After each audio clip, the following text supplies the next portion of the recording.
यहाँ एंजी सोचती है कि अब वह उसके मोह के जाल में फंस गया है तो शायद वह उसे छोड़ दे, मगर ऐसा कुछ नहीं होता। जूनियर अकेले ही इस सुरंग में जाने का इरादा बनाता है। वहीं दूसरी ओर जब जेम पुलिस स्टेशन में पहुंचता है तो पोल की जगह लिंडा को लॉकअप में बंद देखता है। वह तुरंत उसे लॉकअप से बाहर निकालता है। उन्हें पता चलता है कि पोल अपने साथ एक राइफल और कुछ गोलियां लेकर गया है। लिंडा तुरंत उसकी तलाश में जंगल की तरफ निकल जाती है क्योंकि उसे मालूम था कि पोल अक्सर शिकार करने वन की ओर जाता था। वहीं जेम पोल को पकड़ने के लिए एक दल तैयार करता है। उधर रेस्तरां में बैठी कैरोलिन को नूरी की चिंता हो रही थी क्योंकि वह पिछली रात अपनी दोनों माताओं को बिना बताए जॉय के घर ठहर गई थी। इधर जेम लोगों से पोल को ढूंढने के लिए अपनी टीम में शामिल होने को कहता है। उसके बाद सब लोग जंगल में बढ़ने लगते हैं। रास्ते में बारबी अपनी खूबियां बताते हुए उनसे कहता है कि वह सेना में भी रह चुका है। दूसरी ओर जूलिया जूनियर को सुरंग की ओर जाते हुए देख लेती है। वह उसे रोककर पूछती है कि वह बैकपैक लेकर कहाँ जा रहा है, लेकिन जूनियर काफी जल्दी में था और घबराया हुआ भी था। वह बोलता है कि मैं तो यहीं पास में अपने दोस्त से मिलने जा रहा हूँ। इससे जूलिया का शक और भी गहरा हो जाता है और वह उसका पीछा करती हुई टनल तक पहुंच जाती है। उधर जॉय के मकान पर जॉय और नूरी साथ में नाश्ता कर रहे थे। जॉय पहले कभी किसी लड़की के साथ अकेला नहीं रहा था, इसलिए थोड़ा असहज महसूस कर रहा था, जबकि नूरी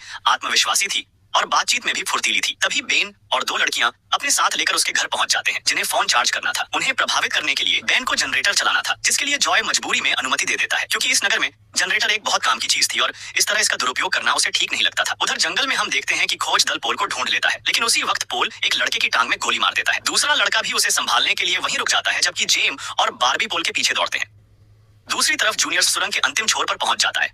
वहां पहुंचकर उसे पता चलता है कि डोम ने टनल को भी ढक दिया है। वह दीवार के बिल्कुल पास चला जाता है, जिससे उसकी टॉर्च जलने लगती है। तभी जूलिया वहां आकर उसे चेतावनी देती है। जूलिया को देखकर जूनियर को बेहद गुस्सा आता है क्योंकि वह उसका पीछा कर रही थी। इस बात से जूनियर पागलों की तरह इस अदृश्य दीवार को मुक्के मारने लगता है, जिससे जूलिया उसे रोक लेती है। फिर दोनों बैठकर बात करने लगते हैं। जूलिया उसे बताती है कि अपने अतीत में की गई एक गलती की वजह से ही वह पत्रकार की इस निम्न स्तर की नौकरी में फंस गई है। उधर जॉय का घर लोगों से भर जाता है जो अपनी अपनी जरूरतों के लिए उसके जनरेटर को उपयोग करने आए थे। एक शरारती लड़का लोगों से जनरेटर का इस्तेमाल करने के बदले पैसे ऐंठने की कोशिश करता है, जबकि वह उसका था ही नहीं, लेकिन इसके विरुद्ध बोलने की किसी में हिम्मत नहीं थी। यह देखकर नूरी सब कुछ संभालने के लिए आगे आती है, मगर मामला और भी गर्मा जाता है। लेकिन इससे पहले कि कुछ गलत होता तभी बिजली चली जाती है। नूरी इस बात से बहुत खुश होती है कि जॉय ने इस बहस में उसका साथ दिया। वहीं जंगल में बारबी और जेम पोल तक पहुंच जाते हैं, पर पोल ने अपनी बंदूक निकाल रखी थी, जिससे वह जेम को मारने ही वाला था कि तभी पीछे से लिंडा आकर उसे गोली मार देती है। दूसरी ओर कैरोलिन जॉय के घर जाकर अपनी बेटी नूरी से मिलती है। वह नूरी से कहती है कि उसे थोड़ा जिम्मेदार बनना चाहिए। उसकी डांट सुनकर जॉय और नूरी एक दूसरे का हाथ पकड़ लेते हैं, जिससे एक अजीब सी चिंगारी पैदा होती है और उसी समय दोनों को दौरे पड़ने लगते हैं। वे दोनों एक साथ किसी गुलाबी तारे के बारे में बात कर रहे थे।